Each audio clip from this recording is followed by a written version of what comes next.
Помош во вид на ваучер или директна финансиска поддршка на одредена сума пари за најранливите. Во пресрет на креирањето на новата кошничка, дел од познавачите со препораки со какви други мерки може да им се помогне на граѓаните, особено на оние со најтенок буџет, да се справат со високите цени.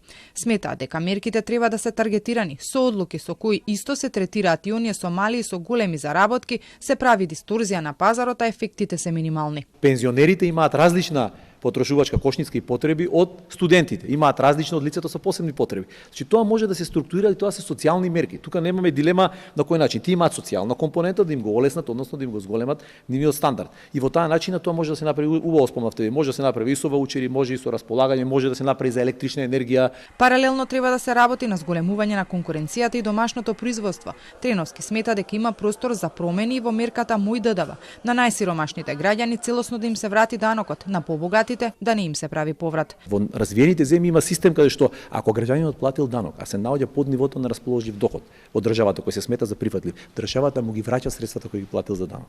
Треновски, како и министерката Кочовска, смета дека кошничката е комплексна мерка која многу тешко може да се контролира. Огромни административни трошоци. Секоја кошничка, ако се различни производите, вие мора да имате различна мониторинг систем и стратегија да наблюдувате дали се исполнува.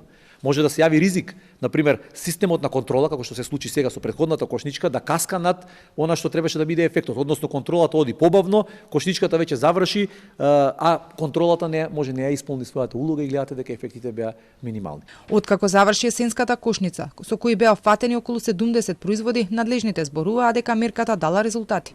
Граѓаните пак во анкетите велеа дека кај производите цените или минимално или воопшто не се намалиле. Сега се подготвува нова новогодишна кошничка. Токму цените беа една од темите на конференцијата која се одржа на Економскиот факултет во Скопје, каде присуствува и професори од соседните држави, кои зборуваа за глобалните случувања и последиците од нив.